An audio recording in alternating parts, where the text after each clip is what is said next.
also responding to the food insecurity caused by the conflict. The European Commission has today announced new measures to address global food insecurity, not least in the Sahel and the Lake Chad basin. The EU is actively mobilizing the international community to urgently scale up multilateral action, also beyond humanitarian assistance. This includes ensuring that UN bodies with mandates relevant to food security are able to take the necessary actions. Food security is central to FAO's mandate.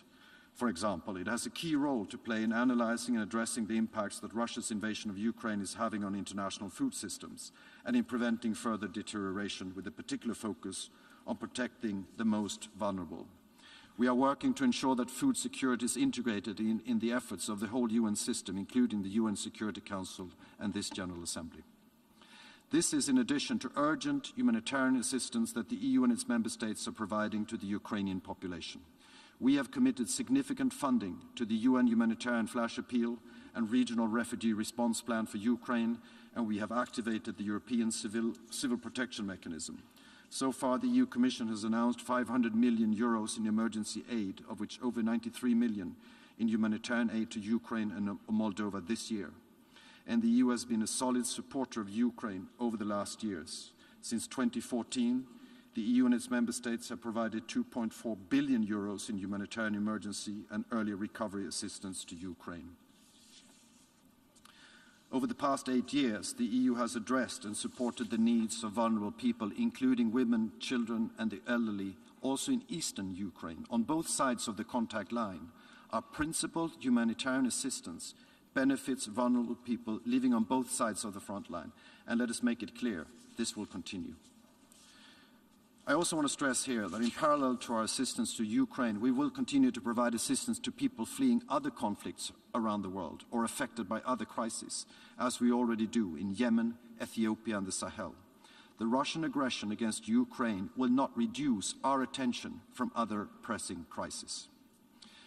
Mr. President, in light of the tragedy that is unfolding, the General Assembly has to take its responsibility and to address this humanitarian catastrophe and urgently call on Russia to respect the basic principles of international humanitarian law that applies to everyone.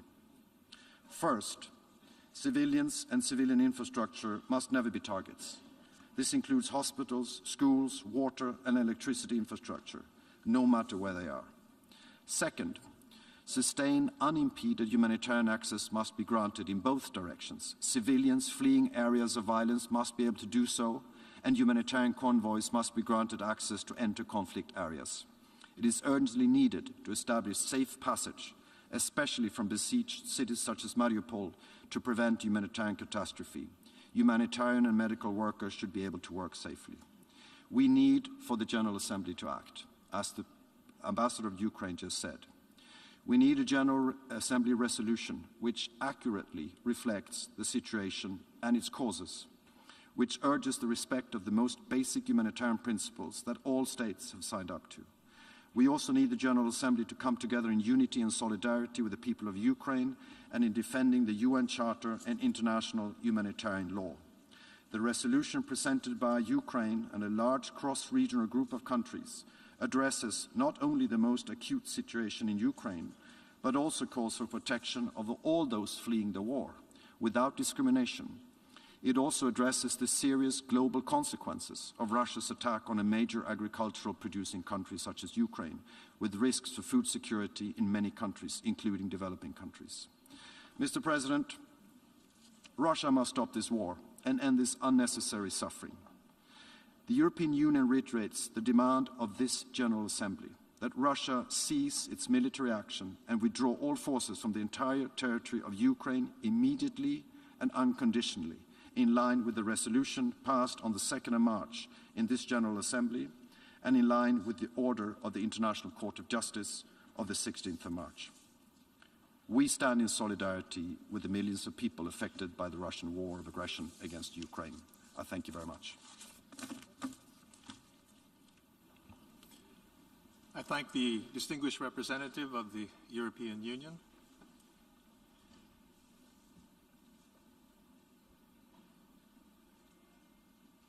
And I now give the floor to the distinguished representative of the Netherlands, speaking on behalf of the Benelux countries.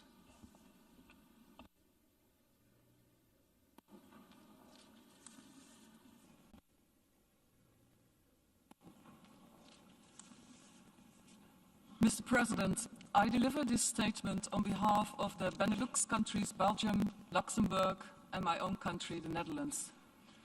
The Benelux countries align themselves with the statement just made by the European Union, and I thank you, Mr. President, for reconvening this emergency special session and for your statement. Mr. President, at the outset, let me repeat once again that the Benelux countries are unwavering in their support for Ukraine's independence, sovereignty, territorial integrity within its internationally recognized borders, and its democratic freedom. We condemn in the strongest terms the aggression by the Russian Federation against Ukraine. As we today discuss the humanitarian situation in Ukraine, let's be clear that Russia alone is responsible for this war and the humanitarian catastrophe it has caused.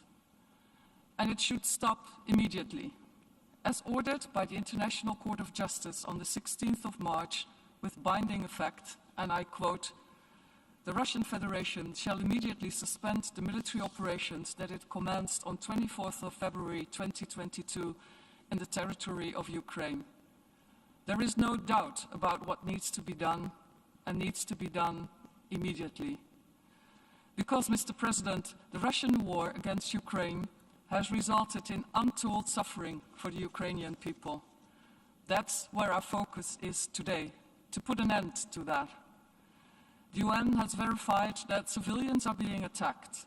We see images of women and children fleeing their homes, of thousands of people sheltering in metro stations.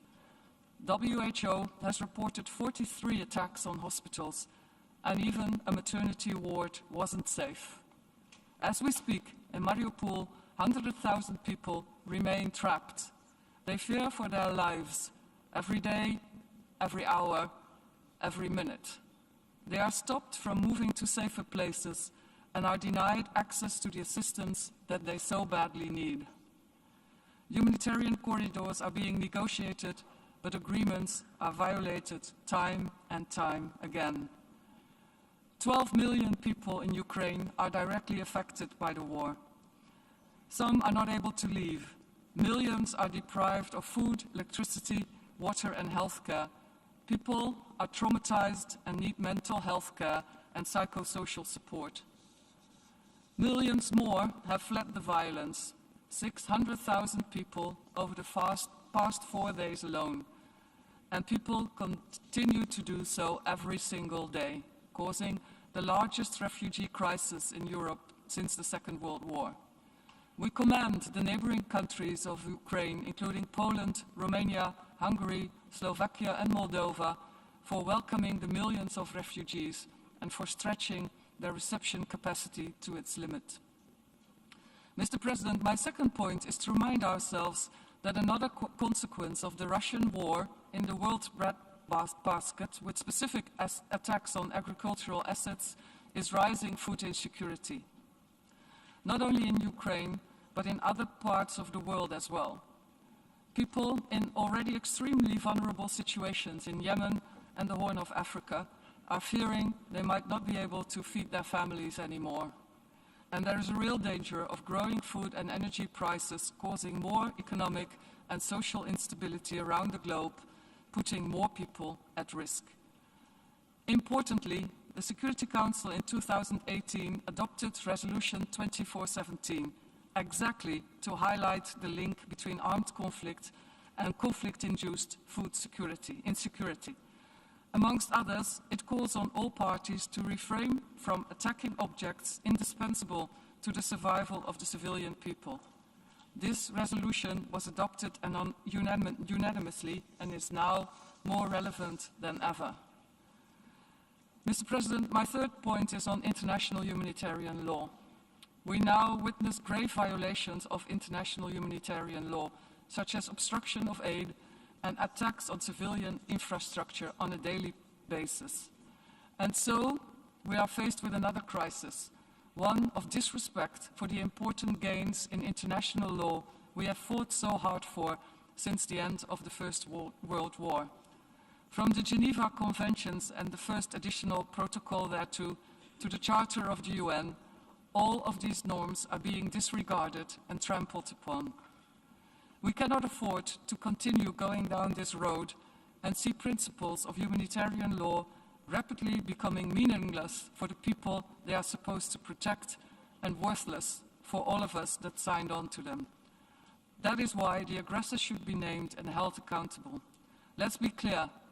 The perpetrators of these crimes should realize that they are being watched and that evidence is being compiled with a view to their prosecution for the crimes they are committed.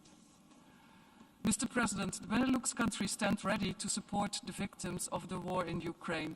So we can call upon all member states to support the cross-regional resolution entitled Humanitarian Consequences of the Aggression against Ukraine that has just been presented. We also urge all donors to immediately pledge unmarked, flexible and additional funds, because we cannot look away from other crises that require our assistance, crises that are already at risk of being exacerbated by the war in Ukraine. Mr. President, there is a solution to stop this humanitarian crisis. There is only one party that chose to start this war.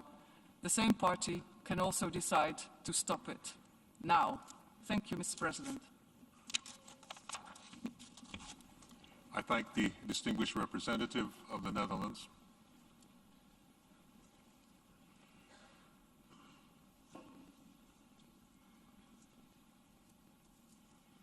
I now give the floor to the distinguished representative of Lithuania, speaking on behalf of the Nordic Baltic countries.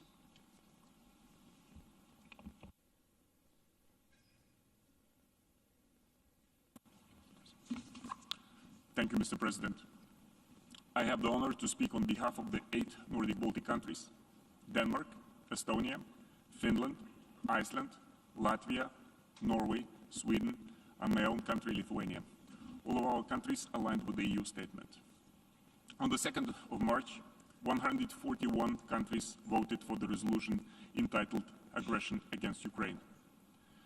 We deplored in the strongest terms the aggression by the Russian Federation against Ukraine in violation of Article 2, Para 4 of the Charter, and demanded that the Russian Federation immediately cease its use of force against Ukraine and to refrain from any further unlawful threat or use of force against any member state.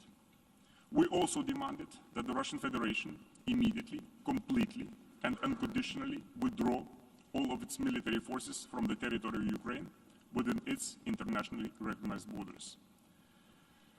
Instead, Russia has continued the war against Ukraine, causing extensive human suffering and many civilian casualties, including those of children. The devastating humanitarian consequences and rapidly deteriorating situation are obvious. When millions of people globally stand on the brink of famine, we are deeply worried about the impact of the invasion and the risk of increased food insecurity. This is an unprovoked act of aggression, and Russia, together with its accomplice Belarus, are responsible for the tremendous suffering inflicted upon the Ukrainian people. Russia's unprovoked aggression against Ukraine grossly violates international law and the principles of the UN Charter and undermines European and global peace and security. All parties in the armed conflict must comply with international law, including international humanitarian law, and ensure protection of civilians in this respect. Russia's disregard for international humanitarian law and attacks against civil populations and civilian infrastructure are appalling. Civilians must not be targeted.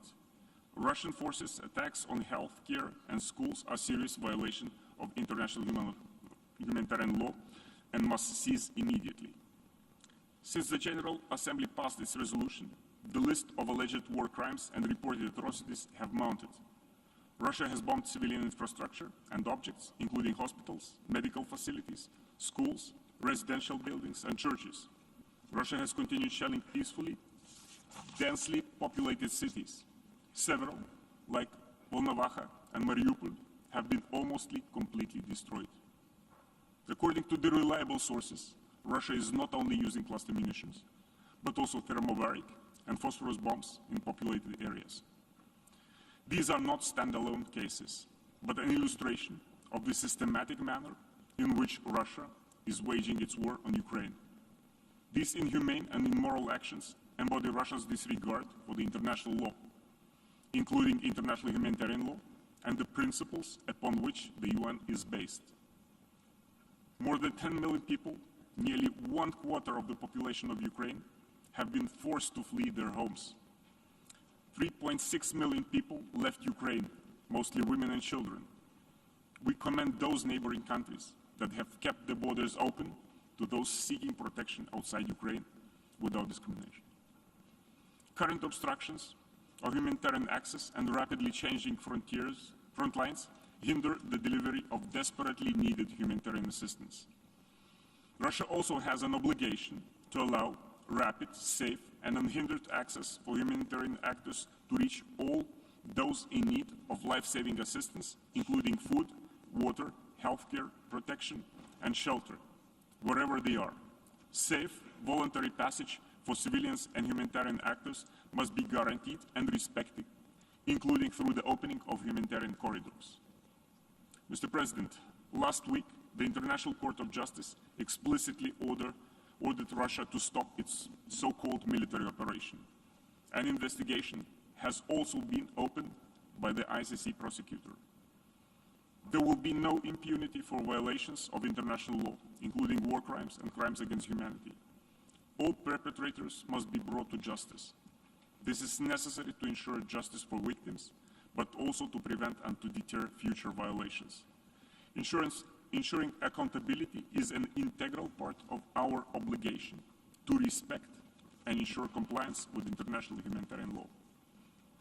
Mr. President, we encourage all member states to vote for the resolution L2 on the humanitarian consequences of the aggression against Ukraine. In doing so, we send a clear message to Russia. We demand respect for international law, including international humanitarian law. We demand that every effort is taken to protect civilians at all times, wherever they may be. We demand safe, timely, and unhindered access for humanitarian assistance and to ensure the safety and security of humanitarian personnel. We demand safe humanitarian passage for those who decide to leave voluntarily and protection for those who decide to stay. Agreements for safe humanitarian passage must be respected fully. But first and foremost, we demand that Russia ends the war now. Russia, with Belarus as an accomplice, bears the sole responsibility for the war and the humanitarian crisis. I wish to conclude by expressing our admiration and deep solidarity with the people of Ukraine who are fighting not only for their country, but for universal democratic values. Your courage is truly an inspiration for us all. We stand with you. Thank you. I thank the distinguished representative of Lithuania speaking on behalf of the Nordic Baltic countries.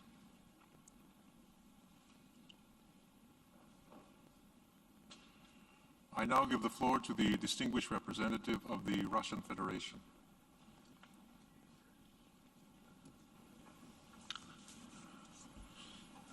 Господин председатель, уважаемые коллеги, на днях мы узнали о том, что наши западные партнеры попросили возобновить чрезвычайную спецсессию на Украине. Ни для кого, я думаю, не секрет, что сделали они для того, чтобы поставить на голосование свой проект якобы гуманитарной резолюции геноцида.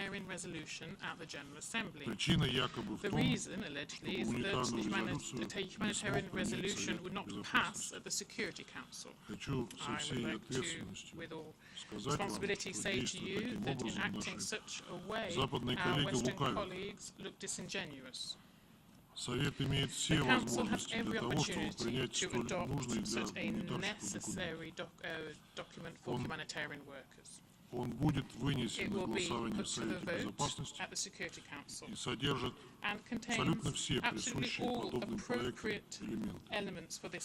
Призыв к установлению режима прекращения огня и учреждение гуманитарных пауз в целях проведения безопасной эвакуации гражданского населения без дискриминации по какому-либо признаку and a call also for attacks not to be waged on critical infrastructure, a call not to place heavy weaponry in densely populated areas and residential areas, ensuring the protection of humanitarian and medical personnel, due protection for those injured and ill, humane treatment of prisoners, and protection of civilians, particularly women and children.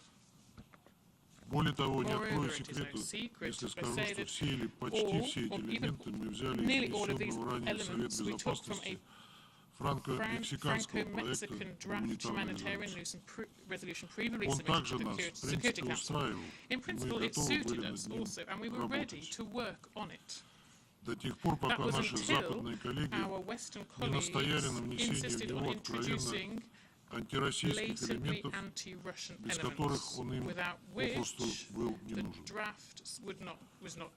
При этом их не смущает, что ни в одной из гуманитарных резолюций Совета политических оценок нет, абсолютно не уместно. После этого упомянутый франко-мексиканский проект, обросший антироссийскими формулировками, оказался геноцидом. Коллеги, таким образом, мы с вами сегодня попросту оказались на очередном политическом антироссийском заседании, сценарий которого вписан в якобы гуманитарный контекст. Выступление, которое мы сегодня уже слышали, не оставляет в этом никаких сомнений. Если наши западные коллеги по Совету Безопасности действительно озабочены гуманитарной ситуацией на земле, у них есть возможность это доказать и проголосовать за внесенный нами в Совет Безопасности гуманитарный проект резолюции. Таким образом, Совет Безопасности выполнил бы свое предназначение. У соавторов франко-мексиканского проекта иная задача – дополнить проголосованный 2 марта Генассамблеей текст еще одним антироссийским документом. Скажу вам прямо, что такой сценарий осложнит регулирование ситуации на Украине, поскольку он, скорее всего, ободрит украинских переговорщиков и подтолкнет их к сохранению сегодняшней нереалистичной позиции, не соответствующей ни ситуации на земле, ни необходимости устранения причин, из-за которых Россия была вынуждена начать почти ровно месяц назад специальную военную операцию на Украине. Хочу вам напомнить, что начали мы ее с тем, чтобы прекратить развязанную киевским режимом 8-летнюю войну против мирного населения Донбасса, уже унесшую жизни более 10 тысяч человек, в том числе женщин и детей. Войну, которую наши западные коллеги старались не замечать или приписывали вину за нее России или самим Донбассу. Мы пошли на этот крайне непростой шаг, исчерпав все мирные и дипломатические способы решения конфликта на Донбассе. И только после того, как Киев недвусмысленно и неоднократно подтвердил, что не собирается выполнять Минские соглашения, одобренные резолюцией Совета Безопасности, только после того, как западные покровители Киева, стоящие за Майданом переворотом 2014 года, подтвердили, что они не собираются приступать украинские власти. Только после того, как президент Зеленский не только подтвердил стремление Украины вступить в НАТО, что является прямой угрозой жизненным интересам нашей страны, но и пригрозил отказаться от безъядерного статуса Украины. Только после того, как Украина существенно активизировала обстрелы жилых кварталов ЛНР и ДНР, которые продолжаются и сейчас, и в Россию потекли потоки беженцев. С тем, чтобы Украина больше не представляла угрозу России, необходимо провести ее денацификацию и демилитаризацию, которые стали главными целями нашей военной операции. При этом мы сразу декларировали, что не будем наносить удары по гражданским объектам. Поняв это, украинские националисты и радикалы, осознающие, что рано или поздно придется ответить за преступления, совершенные за последние 8 лет, стали использовать мирных граждан в качестве живого щита, размещать в жилых кварталах тяжелое вооружение, не давать населению выходить из городов по гуманитарному коридору. Именно это и спровоцировало гуманитарный кризис в Украине. И именно для облегчения ситуации мы высказали готовность поддержать гуманитарную резолюцию Совета Безопасности, а потом внесли ее сами, после того, как французские и мексиканские авторы передали гуманитарную резолюцию Генассамблее. Мы подробно на этом останавливаемся, чтобы показать вам настоящую сущность текста, который выносит на голосование в Генассамблее западный спонсор Украины. Его вред еще и в том, что он рисует ложную, одномерную картину происходящего, игнорирует причины кризиса в Украине и умалчивает о роли его разжигания западных стран, рассматривающих эту страну и ее народ всего лишь в качестве пешки в геополитической игре против России. Я думаю, к этому вопросу мы еще вернемся после окончания нашей специальной военной операции. С учетом всего сказанного, мною хочу призвать все здравомыслящие и не парализованные блоковой дисциплиной страны не поддерживать внесенный западными странами проект. На фоне антироссийских усилий наших западных коллег мы отмечаем инициативу наших партнеров из ЮАР, внесших альтернативный текст, составленный очень близко к нашему гуманитарному проекту Совета Безопасности. Нам понятна гуманитарная направленность этого проекта. Уважаемые коллеги, поддержка проекта ЮАР – это не только сигнал мирным гражданам Украины о том, что ООН знает об этом непростом положении и стремятся им помочь.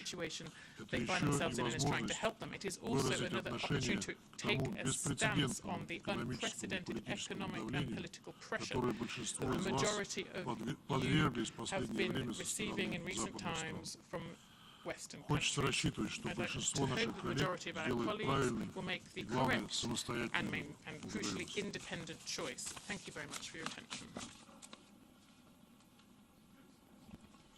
I thank the distinguished representative of the Russian Federation.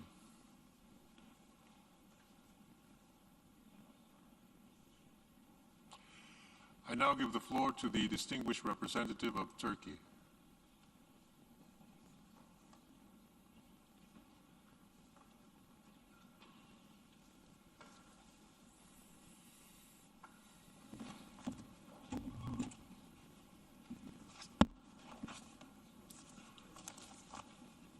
Thank you, Mr. President. Mr. President, the situation in Ukraine is one which will mark our generation and generations to come.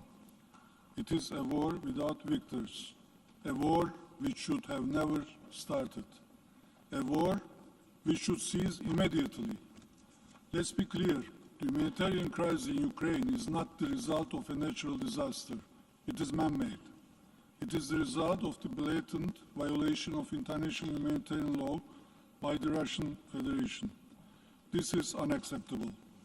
Mr. President, what we see in the besieged city of Mariupol is heartbreaking. The victims of this violence are innocent people, first and foremost women and children. There are three humanitarian crises unfolding as we speak. The first is, of course, the fate of the 40 million Ukrainians suffering inside their own country. They need our help. For our part, we will not give up on our brothers and sisters in Ukraine.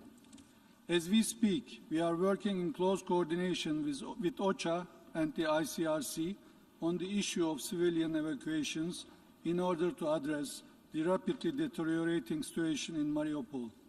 We also continue to support and facilitate UN aid operations launched from Turkey.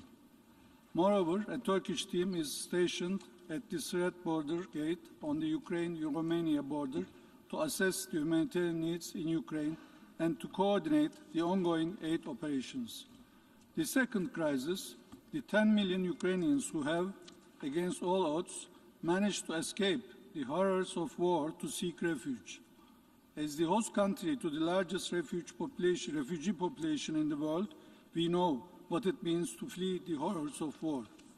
We can never make up for the pain they have endured, but we, the international community, must do everything we can to make their future better than their past. Today, representatives of our government, NGOs, and the Turkish Red Crescent are stationed along the border assisting the refugees fleeing Ukraine. Finally, there is an even larger humanitarian crisis unraveling around the world. There are already 291 million people who need humanitarian assistance and protection in 69 countries. Food and energy prices are increasing all over the world. There could be a serious food crisis soon. The developing nations of the world may have to face even more serious consequences as a result of this war. Dear colleagues, respecting the territorial integrity and upholding the basic principles of international law must be at the core of all our efforts. Ukraine is a sovereign, independent, and proud member of the international community, and it will remain so. Turkey is mobilizing all of its resources to implement an immediate humanitarian ceasefire. To this end, we have made a concerted effort to facilitate diplomacy. We held a trilateral ministerial meeting on March 10th in Antalya, Turkey. This was followed by the visits of the Turkish Foreign Minister Çavuşoğlu to Russia and Ukraine. However, these undertakings exceed the capacity of one country alone. The resolution adopted here at the General Assembly on March 2nd mandates the international community to address Russia's aggression and its consequences. The UN cannot excuse itself from peace building and focus solely on humanitarian intervention. Dear colleagues, one of the draft resolutions presented to you echoes the opening lines of the Charter of the United Nations. We, the international community, have a duty to save succeeding generations from the scourge of war. The peoples of the world have entrusted us with this responsibility. We cannot fail them. Thus, we ask for your support in adopting the draft resolution titled Humanitarian Consequences of the Aggression against Ukraine. In the spirit of the founders of the United Nations, in our common quest for peace and respect for human rights, and in our shared duty to humanity. We must act now, for this is, in the truest sense of the words, a matter of life and death. Thank you. I thank the distinguished representative of Turkey.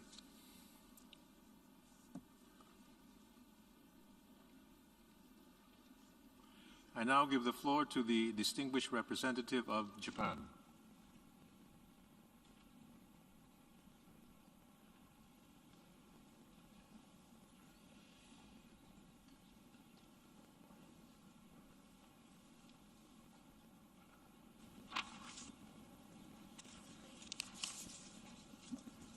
Mr. President, several hours ago, Ukrainian President Mr. Zelensky described vividly the dire humanitarian situation in Ukraine in his online speech to Japan's Diet. Our heart goes out to all the victims and survivors, including children, women, journalists, and medical and humanitarian personnel. They must be protected. Japan is closely following the ongoing investigation by the ICC prosecutor in this regard. The draft resolution A/ES-11/L.2 is critically important. First, it calls upon member states to take actions to alleviate the severe humanitarian consequences in and around Ukraine. Second, it addresses what has created the severe humanitarian consequences. The draft resolution reiterates the demand for the full implementation of General Assembly Resolution ES-11/1 of March 2nd, 2022, which deplores the aggression by Russia and demands that Russia immediately, completely, and unconditionally withdraw all of its military forces from Ukraine. The humanitarian crisis will remain unless we address both its cause and consequences. I repeat, the humanitarian crisis will remain unless we address both its cause and consequences. Since the beginning of the aggression, the Security Council's efforts to stop the unprovoked aggression by Russia have been vetoed. The resolution adopted in the emergency special session of the General Assembly demanded Russia to cease its use of force. The International Court of Justice has ordered Russia to immediately suspend the military operations as demanded by resolution. The Secretary General has also called for Russia to bring its troops back to Russia. Mr. President, we have been witnessing a permanent member of the Security Council violate its obligations to maintain international peace and security and keep ignoring the calls of the main organ of the United Nations. We are at a critical juncture in upholding the rule of law and the United Nations Charter, and we must act by supporting this resolution, not the one recommended by the aggressor. I thank you, Mr. President. I thank the distinguished representative of Japan.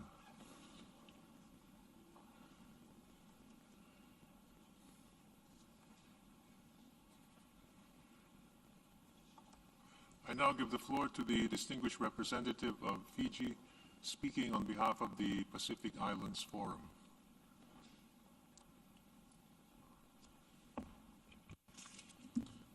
Mr. Vice President, Excellencies, ladies and gentlemen,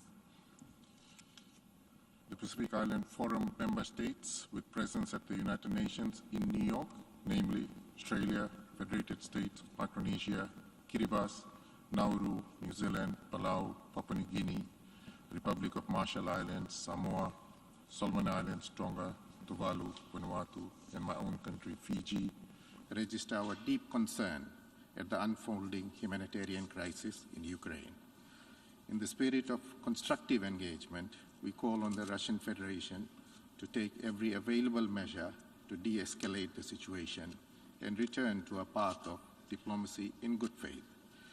We welcome the dialogue between Ukrainian and Russian governments and call for an immediate ceasefire, safe and unhindered humanitarian access to affected areas, and the urgent withdrawal of military forces in accordance with internationally recognized orders.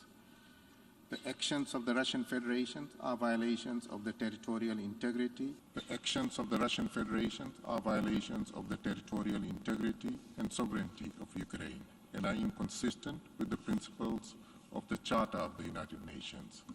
We are collectively shocked at the scale of the humanitarian crisis, which has already displaced more than 10 million people.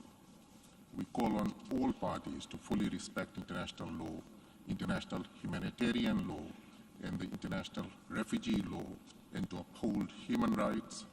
In particular, we call for protection of civilians, civilian infrastructure, medical facilities and personnel, and nuclear sites.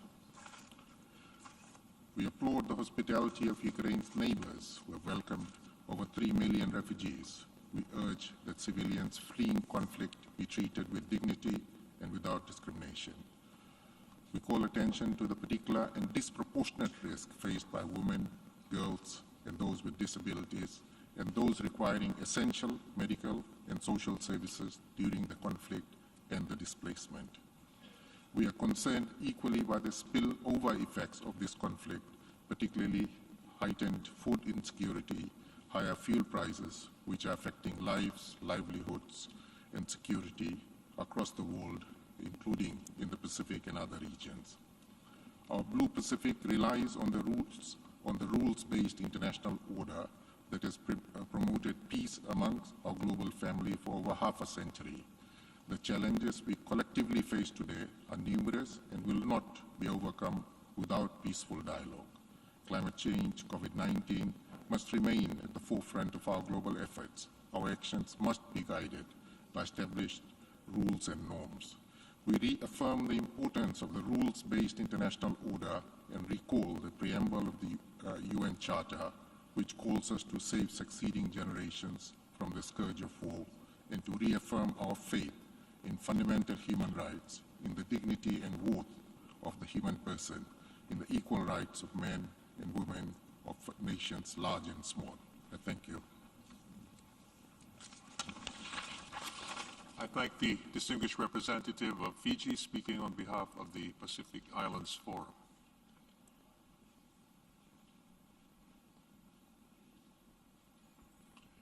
I now give the floor to the distinguished representative of Georgia.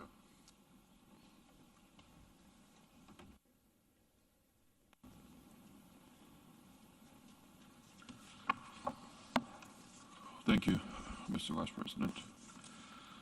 Georgia aligns itself with the statement made by the European Union, and in my national capacity, I would like to add the following. Excellencies, we have gathered today at yet another emergency session on Ukraine, this time to address the devastating humanitarian consequences that are unfolding in Ukraine following the Russian aggression. Following a month of unprovoked and unjustified war on Ukraine, when hundreds of innocent civilians have been killed, including more than 100 children. Massive, indiscriminate, and targeting shelling of Ukrainian cities and towns have reduced to rubble schools, kindergartens, medical facilities, and residential buildings, among others. And there are over 3.5 million Ukrainians forced to flee to seek the shelter in the neighboring countries, and about 6.5 have turned into the internally displaced persons. These numbers already signal the looming unprecedented humanitarian disaster in Europe and beyond.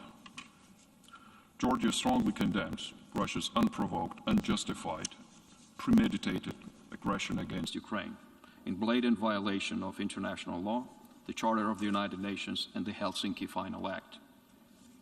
We call on Russia to comply with the provisional measures of the International Court of Justice of 16th of March that binds Russia, and I quote, immediately suspend the military operations that it commenced on 24 February 2022 in the territory of Ukraine, unquote.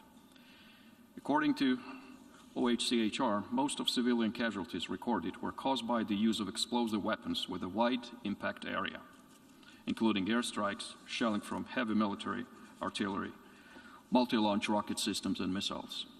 Also, Ukraine reports the use of the banned phosphorus munitions. We're appalled by Russian forces' attacks on journalists and medical staff, and by the reports of rape, abductions, and executions, looting and robberies with acts of violence against local residents, and seizure of civilian housing. All of these actions are grave violation of international humanitarian law and amount to war crimes. These attacks must stop immediately. Humanitarian corridors and delivery of aid must be guaranteed for every civilian, for those who decide to stay, and for those who choose to leave. Dear colleagues, this aggression served as a major wake-up call for the international community. It is the fact that the patterns of Russia's actions and its scenarios against its neighbors are the same. Georgia experienced Russia's full-scale military aggression in 2008 with blatant violation of all international rules and norms. This pattern of behavior that we now see in Ukraine brazenly undermines the entire international rules-based order, poses great threat to regional and global peace and security, and are inconsistent with the ways how responsible states should act in the 21st century. Russia now plans to hold a fake referendum on creating the so-called People's Republic in Kherson, which echoes a bitter 8-year anniversary of sham referendum organized in the Crimean Peninsula, serving at that time as a pretext for Russia's illegal annexation. In a similar vein, on 12th of March, another so-called parliamentary elections were carried out in the Russian-occupied Abkhazia region of Georgia. Next month, on 10th of April, similar illegal venture is planned in another occupied region, Tkhin Valley of Georgia, all in blatant violation of principles of international law. And these so-called referendums and elections are null and void and serve yet another futile attempt to legitimize Russian illegal occupation. But we do see the pattern. The pattern that is clear and evident here. We urge Russia to cease aggression immediately, completely, and without preconditions, to withdraw all its forces and armaments from the whole territory of Ukraine within its internationally recognized borders, and to allow immediate, safe, and unfettered access to all international humanitarian and human rights actors and mechanisms. Also, we urge Russia to do the same with regard to the occupied Georgian regions and fulfill its obligations under the ceasefire agreement of 12 of August 2008.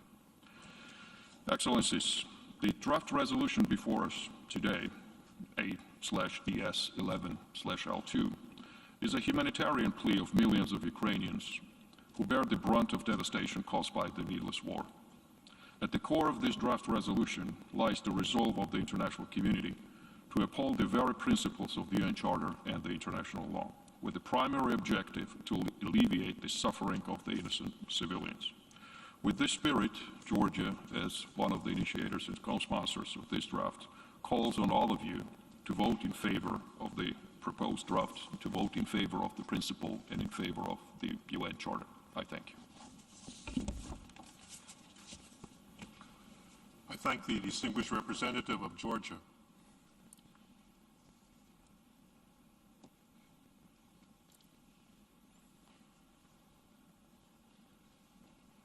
I now give the floor to the distinguished representative of Bulgaria.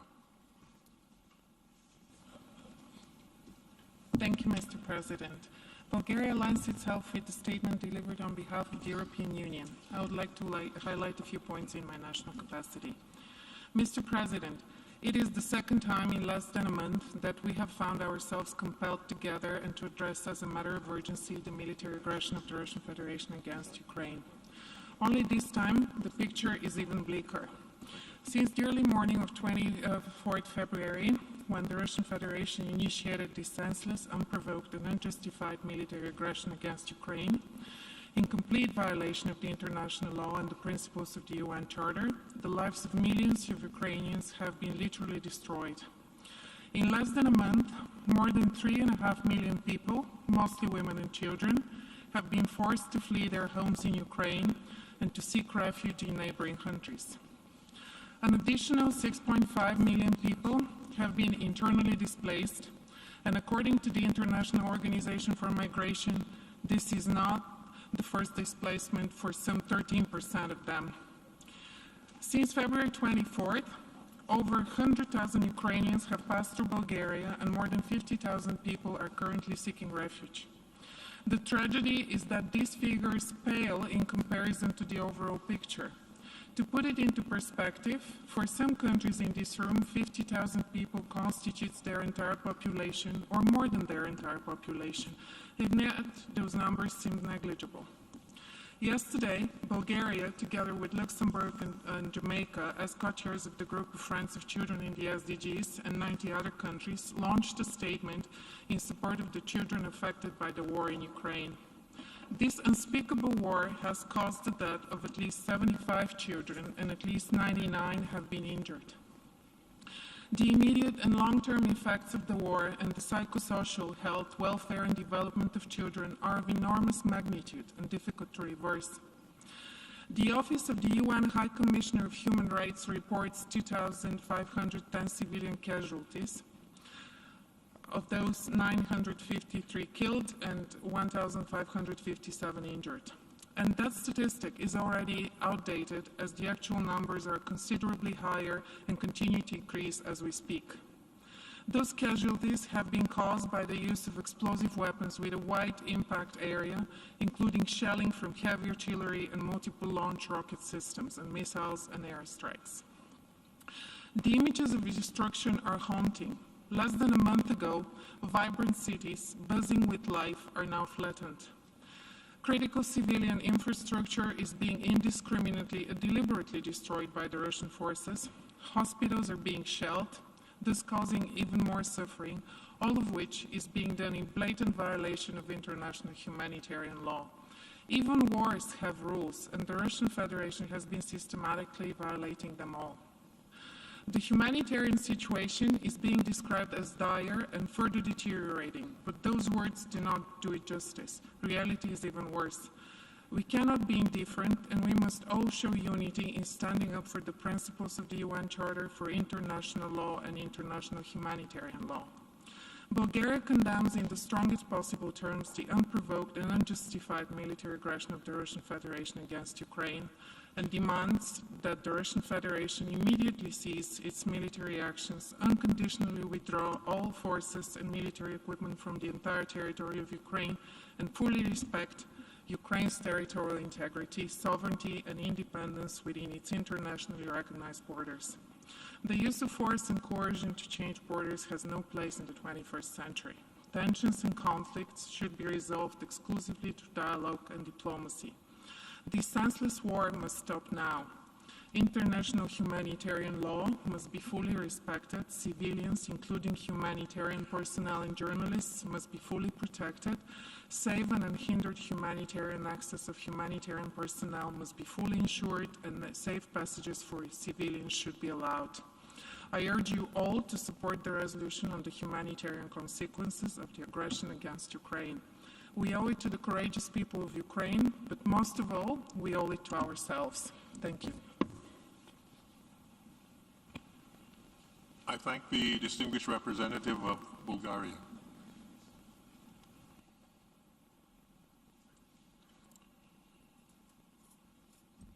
I now give the floor to the distinguished representative of Italy.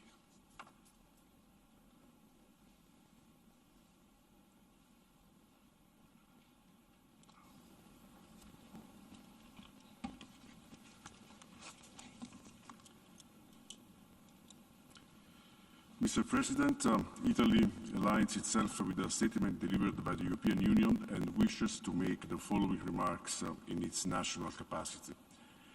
1 month has passed since the Russian Federation initiated, with the complicity of Belarus, its unjustified and unprovoked aggression against Ukraine, against its sovereignty, against the integrity of its borders, triggering a level of humanitarian catastrophe that Europe has not experienced since World War II. Over these 4 weeks, we have seen a growing number of civilian casualties, including women and children, and millions of people fleeing their homes, internally displaced or seeking refuge in neighboring countries that are showing incredible and commendable solidarity. The war has extended to highly populated cities, where the use of explosive weapons is causing unbearable human suffering. We have been also witnessing the devastation of essential infrastructures, such as hospitals, schools, bridges, highways, and water systems, which will aggravate the condition of the civilian population for years to come. Notwithstanding this dramatic situation, and in total disregard of the appeals repeatedly made by the Secretary General and of the resolution adopted by the General Assembly on March 2nd, the Russian aggression continues to unfold, further challenging the basic principles of international humanitarian law. At the same time, the Security Council continues to be unable to address the situation in Ukraine, including its huge humanitarian consequences, due to the behavior of one of its permanent members, which happens to be the initiator and the sole responsible of this war. This is the reason why a cross-regional group of member states, including Italy, requested the resumption of this emergency special session. If the Security Council cannot act on such a fundamental question, the General Assembly has the right and the obligation to retake the initiative. To protect the civilian population in Ukraine, it is essential that Russia immediately stops this aggression, guarantees the safe passage of civilians, the unimpeded access to humanitarian assistance, and urgently and genuinely engages in negotiations for peaceful resolution. These are the main contents of the draft resolution that a cross-regional group of member states has submitted to this meeting of the emergency special session, that already enjoys the support of a high number of co-sponsoring states. We trust that in face of this unbearable humanitarian tragedy occurring in the heart of Europe, the General Assembly will respond, as it did on the 2nd of March, with a great display of cohesion, sense of responsibility and determination. And it should also be kept in mind that this war of aggression is seriously affecting food security in different parts of the world. This is the time to act without hesitation, reaffirming the imperative and erga omnes character of international humanitarian law, while maintaining at the same time a clear and unequivocal distinction between the aggressor and the victim. Let me conclude, Mr. President, my intervention by reaffirming our full solidarity with the millions of people suffering from this war of aggression. Together with European partners and allies, Italy will continue to do its part in providing humanitarian assistance and will continue to stand with Ukraine and its people. I thank you. I thank the distinguished representative of Italy.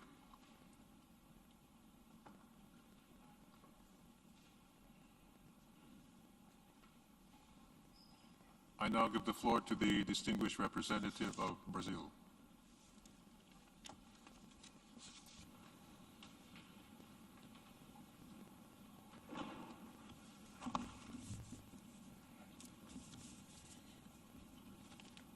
Mr. President, as the conflict in Ukraine lingers on, the dire humanitarian situation in the region is further deteriorating. Brazil is deeply concerned with the growing reports of civilian casualties, including children, as well as the increasing flows of refugees and internally displaced people. Joining the efforts to alleviate the refugee crisis in Europe, Brazil quickly implemented a humanitarian visa policy for people fleeing the conflict in Ukraine. For the past weeks, our embassies in the regions have been granting special visas for Ukrainians and stateless persons, many of whom have already arrived in Brazil. Moreover, in response to the most pressing needs for humanitarian assistance, the Brazilian government has sent last week a donation encompassing water purifiers, around 9 tons of food, and half a ton of medical items, totaling approximately 2,000 items. With the assistance of the Embassy of Brazil in Warsaw, the supplies were landed at that capital and delivered to Ukraine in coordination with the country's authorities. The international community must come to the assistance of the people most in need, not only those directly afflicted by the hostilities in Ukraine territory, but also the refugees in neighboring countries. Mr. President, there is no question about the immense human suffering and devastation caused by armed conflicts. Hence, cessation of hostilities is still the best way to minimize their humanitarian consequences. The conflict in Ukraine may also have a devastating impact on food security, disrupting food systems and increasing the risk of hunger for the entire world, particularly for developing countries. Once again, Brazil reiterates its call for the immediate cessation of hostilities in Ukraine. Brazil is also concerned about the indiscriminate imposition of broad economic sanctions, whose negative impacts will affect all countries, putting additional hardship to already strained economies recovering from the pandemics. In the end, the most vulnerable will suffer the consequences of measures proved to be mostly ineffective. Mr. President, while the conflict is still ongoing, all parties must fully abide by international humanitarian law. Parties must always uphold the principles of distinction, proportionality, precaution, and humanity. Brazil encourages increased dialogue between Ukraine and Russia to agree on clear and concrete parameters to implement their obligations under international humanitarian law as a means to increase the safety of civilians and of humanitarian personnel.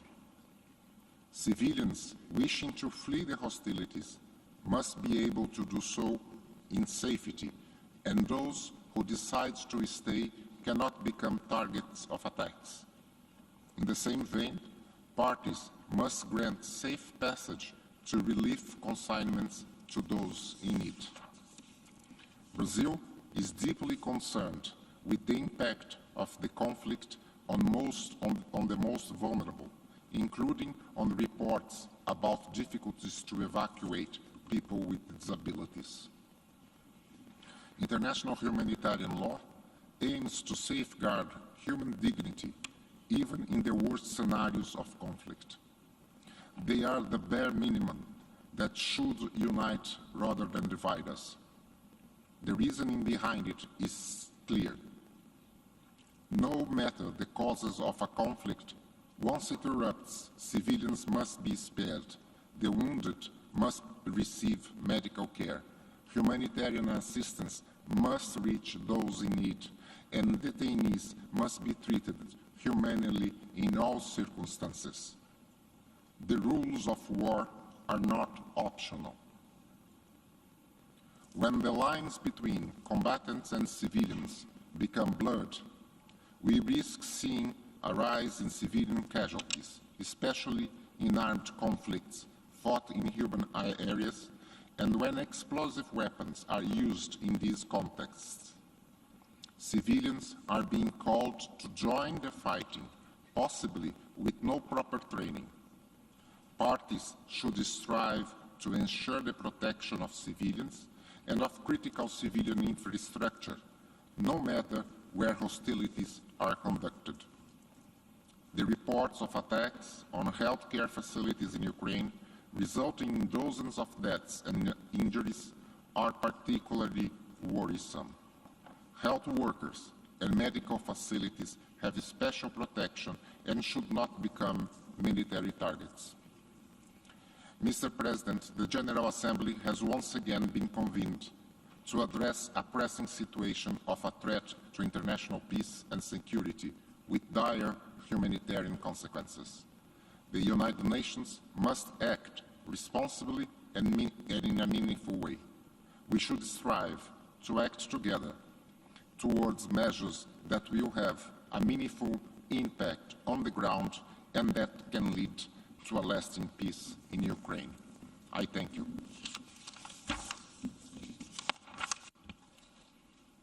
I thank the distinguished representative of Brazil.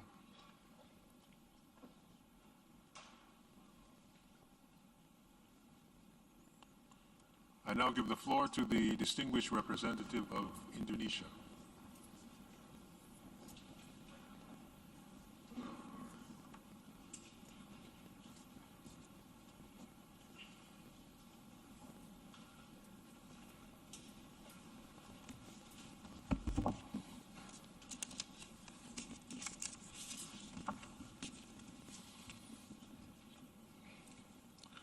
Thank you, Mr. President. After our last meeting earlier this month, it is disheartening that today we again have to meet to address the deteriorating humanitarian situation in Ukraine. As we speak, millions of innocent civilians are caught in the crossfire, trapped between bleak options of having to leave their home or trying to survive in increasingly dangerous and dire conditions. Many civilians have already had to pay the ultimate price. In many parts of the country, basic public services are no longer available. Basic public services are no longer available. Key infrastructures are being destroyed at an alarming pace. It will take years and tremendous amount of resources to rebuild. Mr. President, the world is looking to the UN to take action, to help alleviate the suffering of the innocents, to save lives. We have the responsibility to send a clear and united message to all parties. First, they must spare no efforts to stop the war. They must take immediate steps to de-escalate, stop the hostilities, and establish a sustainable ceasefire. Second, international humanitarian law must be respected, including its provision regarding protection of civilians and civilian infrastructures. Humanitarian assistance must be given access to all people in need in all areas without exceptions. Safe passage must be guaranteed. Civilians wishing to leave and evacuate from Ukraine must be facilitated. Third, dialogue and negotiation must be intensified. Lasting peace will only come from the negotiating table. We have to collectively push for dialogue and peaceful solution. Anything short of this objective will only worsen the humanitarian crisis in Ukraine. Mr. President, many have pointed out that the situation in Ukraine is on a scale that is not seen in Europe for decades. Its humanitarian ramification has been devastating. While war in its nature is divisive, the question for us today, can we be united in this august body to address the humanitarian crisis in Ukraine? Or will we allow ourselves to be divided and let our differences take the better of us and stand idle while many are suffering? For Indonesia, the answer is crystal clear. We want the General Assembly to maintain its unity and take a united action to help address the humanitarian crisis in Ukraine. After all, the UN is the global body that has the comparative advantage to address humanitarian crisis. Anything less will only further reduce global trust and respectability of the United Nations. It is time to put humanity beyond and above political differences and work towards the ultimate goal to end the war and the suffering and to achieve perpetual peace in Ukraine. I thank you. I thank the distinguished representative of Indonesia.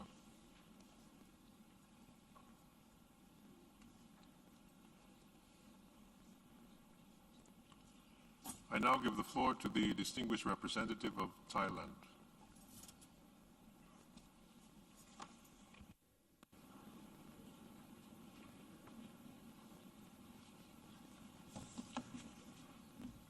Mr. President, Thailand is gravely concerned by the ongoing humanitarian crisis in Ukraine and is deeply saddened by the loss of innocent lives and destruction of property and civilian infrastructure in Ukraine, as well as by the plight of affected civilians, including those who have fled neighboring countries. We call for the respect for and the protection of civilian life and infrastructure, and for the facilitation of access to humanitarian assistance to those affected within and around Ukraine, without discrimination on any basis, and without politicization. In this regard, Thailand calls on all parties to fully comply with their obligations under international humanitarian law and international human rights law, and underscores the need for all actors engaged in the provision of humanitarian assistance to promote and fully respect the principles of humanity, neutrality, impartiality, and independence. Thailand reaffirms our commitment to support the international community to alleviate the consequences of ongoing humanitarian crisis in Ukraine, which has already been challenging due to the impacts of the COVID-19 pandemic. On our part, Thailand has provided humanitarian assistance, including food, medical, and other essential supplies to the affected civilians through the Ukrainian Red Cross Society. Additionally, the Thai Red Cross Society has also provided financial contribution to the Ukrainian Red Cross Society in support of the ongoing humanitarian operations, as well as raising funds from the public for the Ukrainian Red Cross Society's relief activities.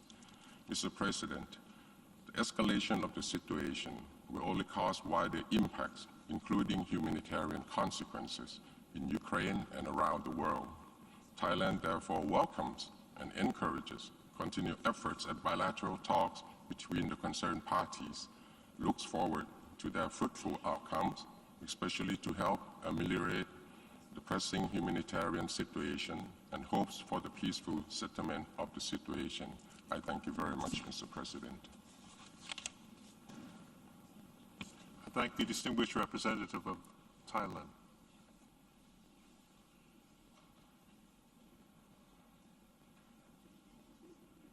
I now give the floor to the distinguished representative of the Dominican Republic.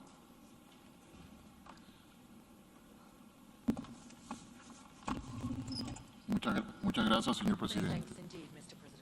Nos encontramos aquí los Estados miembros de las Naciones Unidas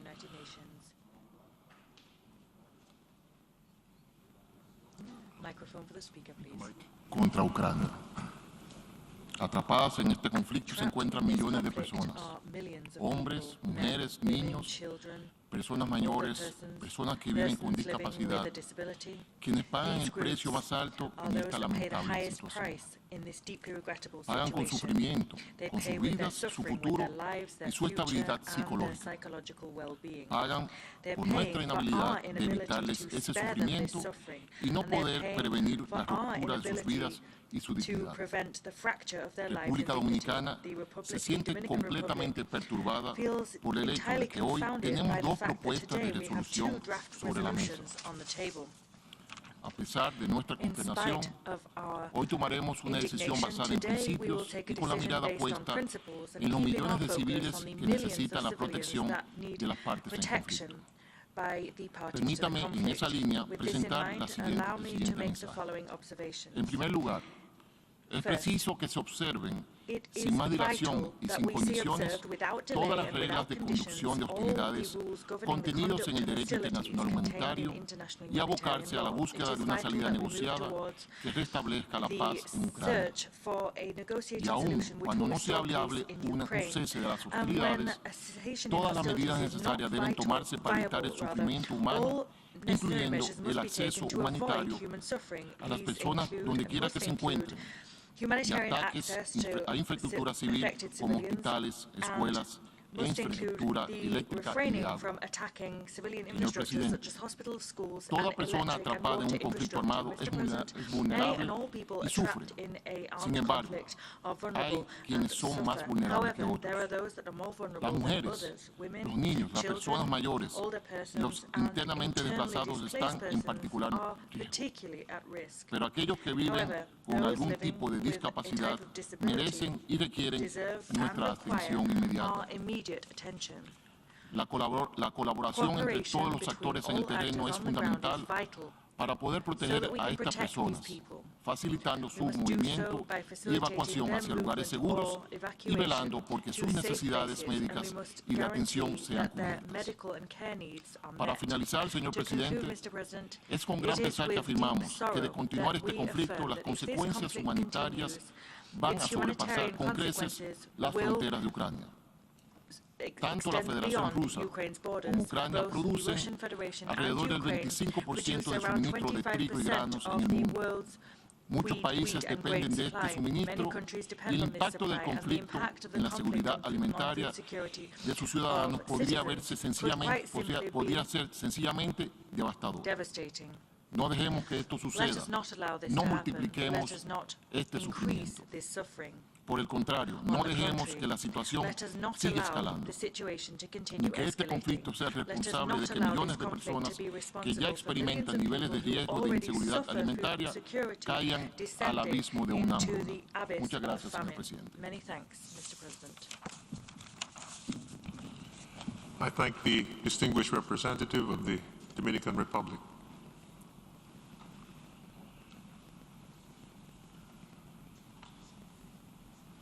I now give the floor to the distinguished representative of Albania.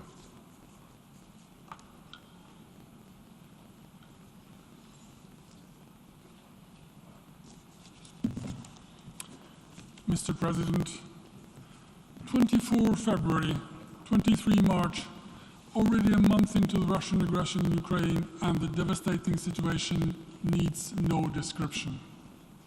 Figures are staggering. 12 million people are stranded in affected areas, directly exposed to insecurity, and many of them completely cut off from basic supplies, including food, water, and medicine.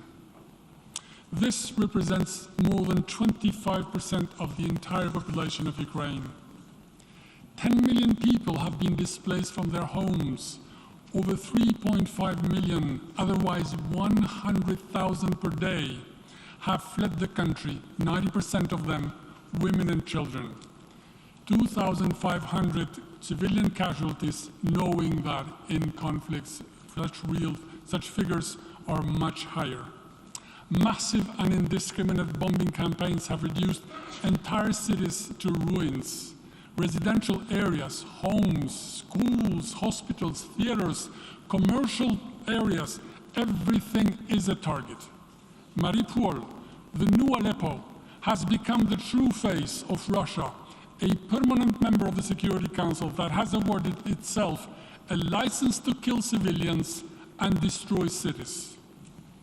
Dear colleagues, we know that Moscow's initial blitzkrieg plans have been derailed by the Ukrainian resistance. Ukrainians, with their resolve and conviction, know what they are fighting for. Russian soldiers, in their disbelief, do not know what they are dying for. Let's not forget, this is not a war of Russians against Ukrainians. This is a war of one man in his own seclusion, and who, by his reckless actions, has managed to generate in a few weeks the biggest ever solitude and world isolation for his own country.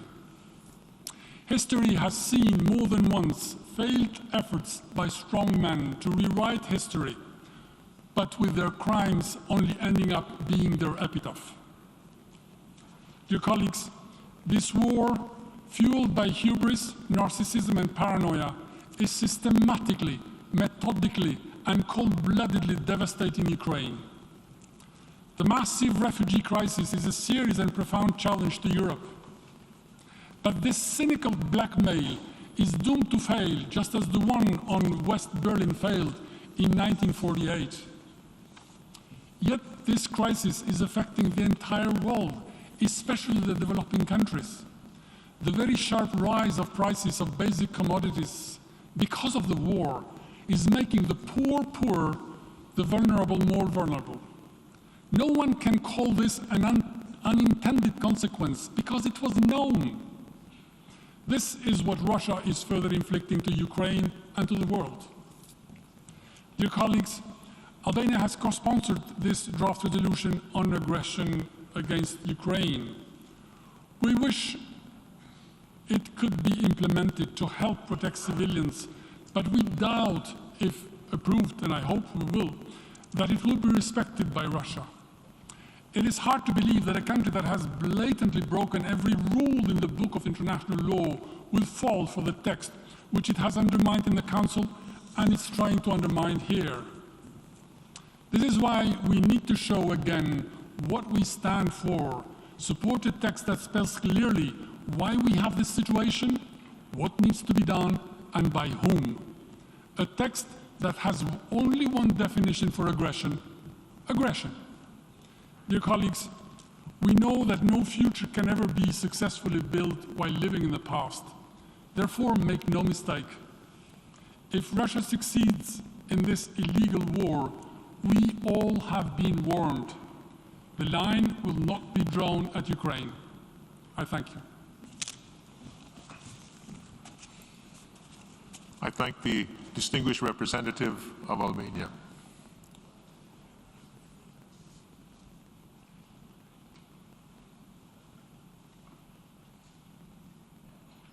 I now give the floor to the distinguished representative of Poland.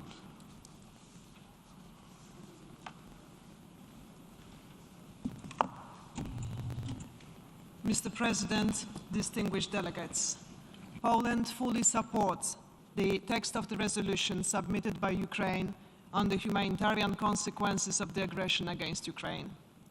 We align with the statement delivered by the European Union and would like to complement it with our national perspective.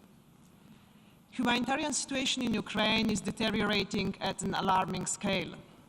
UN OCHA estimates that 12 million people are expected to be in need of humanitarian assistance, which means that almost 30% of the entire population of the country will require aid.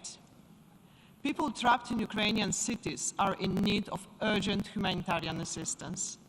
The sole actor responsible for this disaster is Russia. Distinguished delegates, 1 week ago, Russian forces dropped a bomb on a theater, clearly marked as a civilian object sheltering children, where hundreds of civilians were seeking safety in the besieged city of Mariupol.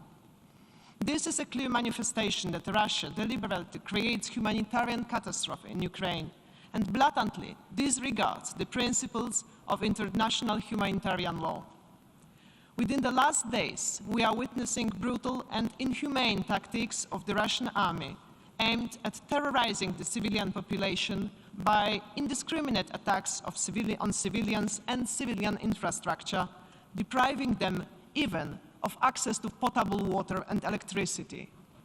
Poland condemns in the strongest terms attacks against civilians and civilian objects, such as schools, hospitals, orphanages, and critical civilian infrastructure. These acts constitute grave breaches of the Geneva Convention, of which 196 countries, including Russia, are parties, as well as serious violation of laws and customs applicable in an international armed conflict. These acts are war crimes under international law. We must not remain silent. By voting in favor of the draft resolution presented by Ukraine, we voice support for immediate cessation of hostilities and ensuring humanitarian access. That is what we, as the international community, are obliged to deliver. Since the beginning of Russian invasion, the OHCHR has reported almost 2,500 civilian casualties in Ukraine, including 925 persons killed. Real numbers are likely much higher. It must stop.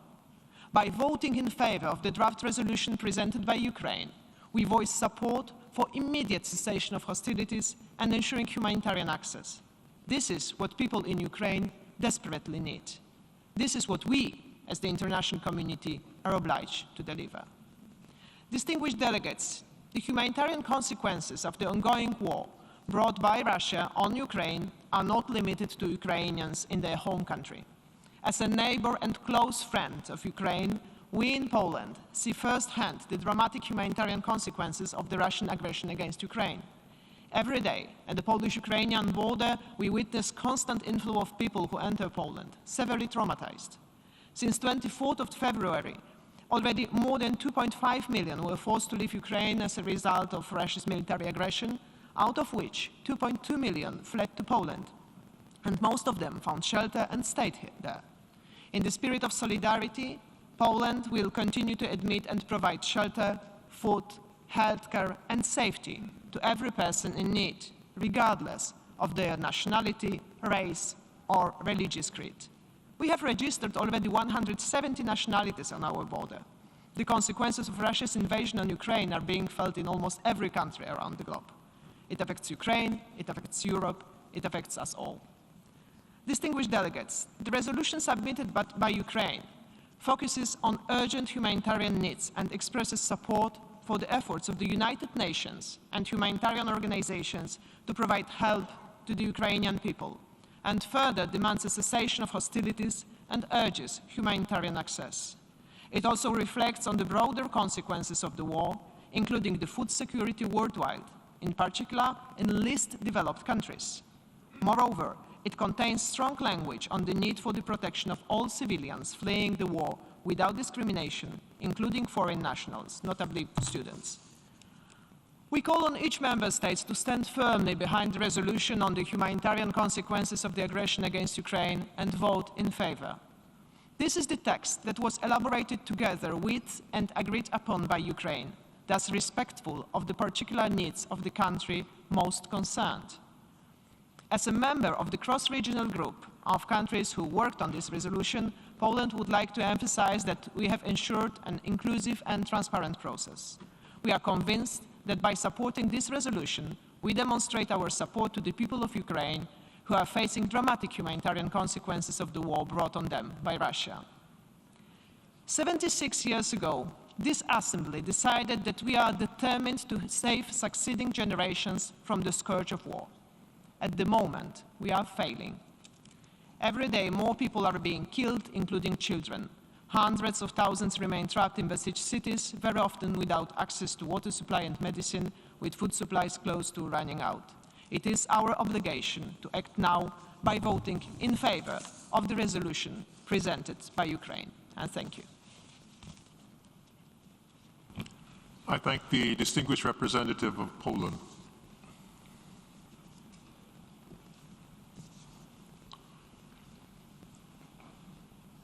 I now give the floor to the distinguished representative of Chile.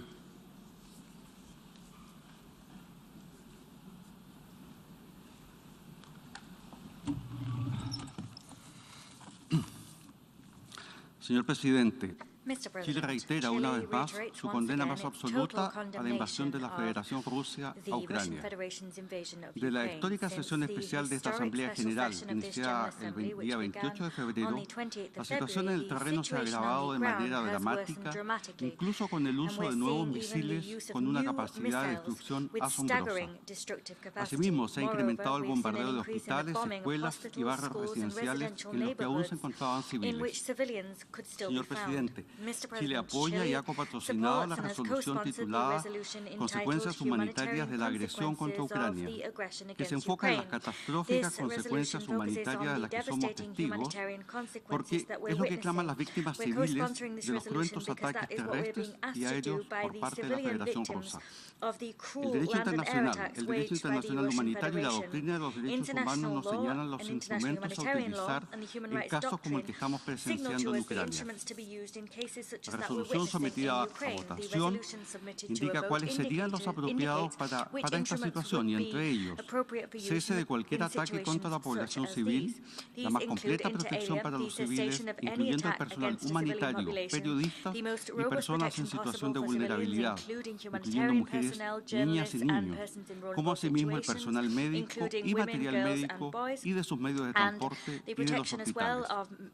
Asimismo, garantizar la seguridad, la dignidad, los derechos humanos y libertades fundamentales sin ningún tipo de discriminación, tanto en territorio ucraniano como en los de aquellos países a los que se solicita refugio, a todas las personas que huyen del conflicto y la violencia, independientemente de su condición, y que se condene todo acto, manifestación y expresiones de racismo, discriminación racial, xenofobia y formas de intolerancia contra las personas en movimiento, incluidos los refugiados.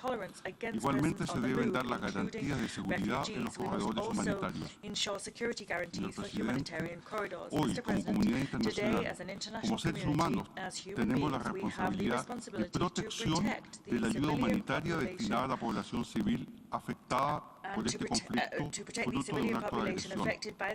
En ese sentido, agradecemos a todos aquellos estados que hoy sirven de acogida a las más de 4 millones de personas que han debido abandonar Ucrania por este conflicto. Antes de terminar, mi país desea reiterar su llamado a todas las partes para que continúen las conversaciones e insta de nuevo a la resolución pacífica e inmediata del conflicto entre la Federación Rusa y Ucrania mediante el diálogo político, las negociaciones, la mediación y otros medios pacíficos de conformidad con el derecho internacional. Muchas gracias.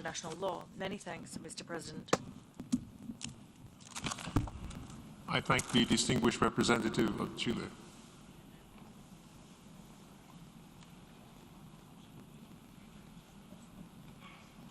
I now give the floor to the distinguished representative of Liechtenstein.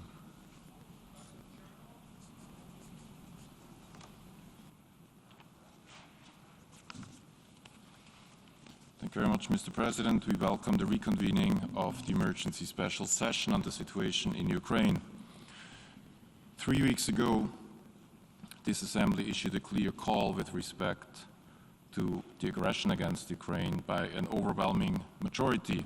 It asked for the immediate cessation of hostilities, as well as the complete and immediate withdrawal of all troops from Ukraine, with a view to creating the necessary space for genuine diplomacy, as well as a credible and fully inclusive peace process.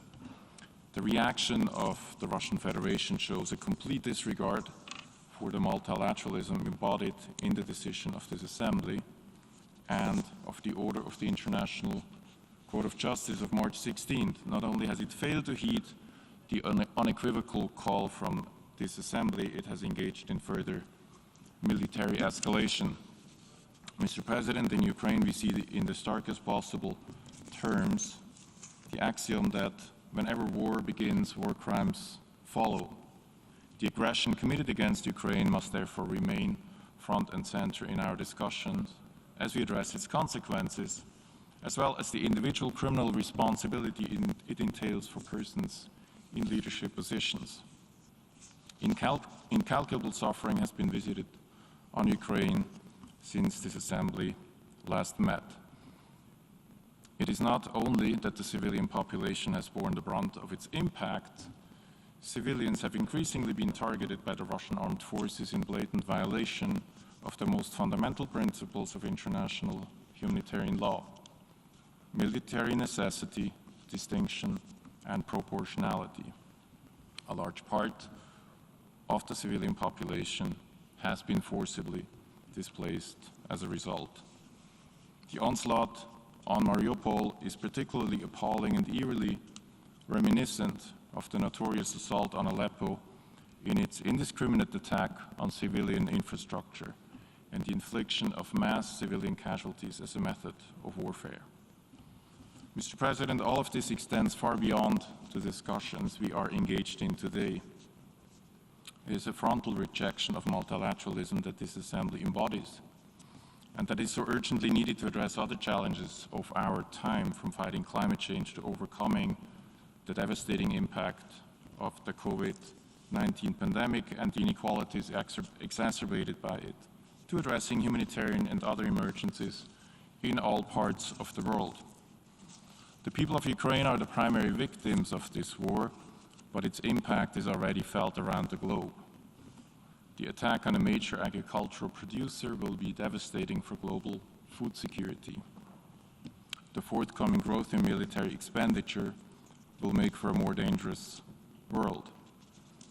There will be massive fallout on agendas that were already in a fragile state before the aggression against Ukraine, from the abolition of nuclear weapons to achieving the SDGs. All of this cannot be undone in its entirety, but the effects can be mitigated by one measure: an immediate end of the invasion, as this Assembly has requested. Mr. President, in response to the aggression, there has been an unprecedented way in which governments and private sectors have come together to stand up for the fundamentals of the post-World War II order. This is a positive takeaway if we can apply it to other challenges in the future. The resolution this Assembly passed on March the 2nd has resonated in a powerful manner around the globe. This Assembly has proven its ability to act decisively when the Charter is under threat. The present crisis can be a defining moment for this Assembly and its ability to show leadership that will be required with respect to other challenges. Mr. President, this organization has extensive experience in the area of humanitarian assistance, including in the most difficult of circumstances. This Assembly and other relevant UN bodies have set the ground rules for the delivery of humanitarian assistance. The relevant rules defined in international humanitarian law are universally accepted. Nevertheless, we are called upon today to ask for these rules to be respected. Among other things, the granting of safe passage in both directions for those fleeing and for those delivering humanitarian aid, the protection of civilians at all times and under all circumstances, the prohibition of the attack on critical civilian infrastructure at all times, and the absolute prohibition of illegal weaponry. Mr. President, we support the effort reflected in the resolution before us to uphold core humanitarian objectives in the context of its call upon the Russian Federation to cease hostilities against Ukraine. We have therefore co-sponsored resolution L2 before this assembly and hope that this assembly will vote with an overwhelming majority in support of it. I thank you. I thank the distinguished representative of Liechtenstein.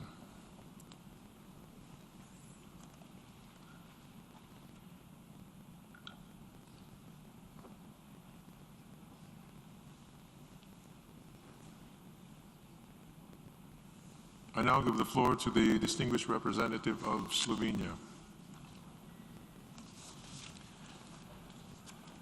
Thank you, Mr. President.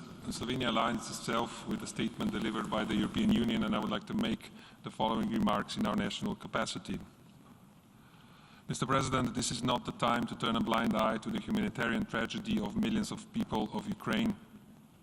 We, the international community, must act now in unity and mobilize all resources and efforts to stop military aggression of the Russian Federation on Ukraine and its people that has created an unprecedented humanitarian crisis.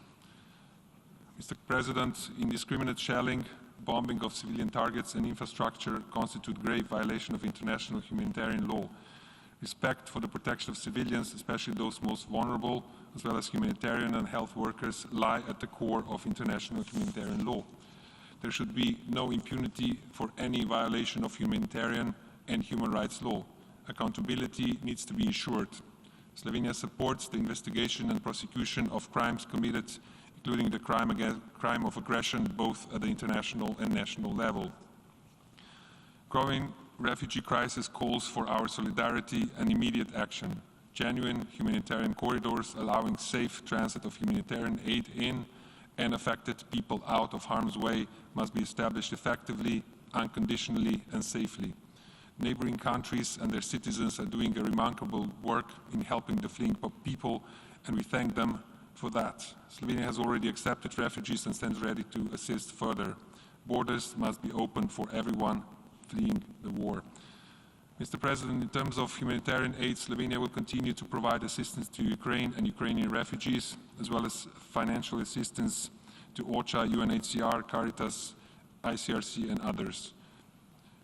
Mr. President, this is not just a humanitarian crisis in Ukraine and Europe. We are facing global consequences for millions of people at risk of food insecurity.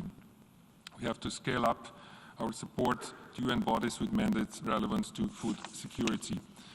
Mr. President, we call on the implementation of the resolution adopted by an overwhelming majority on the 2nd of March in this Assembly, which in its strongest terms deplores Russian aggression against Ukraine, demands the immediate withdrawal of its troops from the entire territory of Ukraine.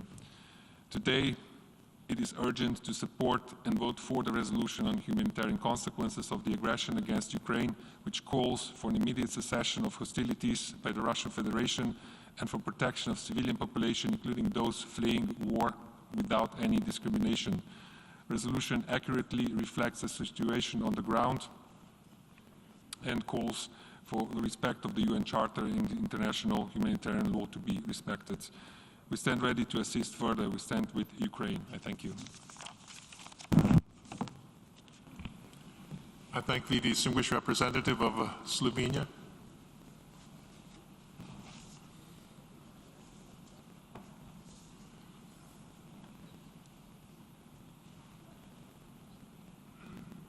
I now give the floor to the distinguished representative of Ecuador.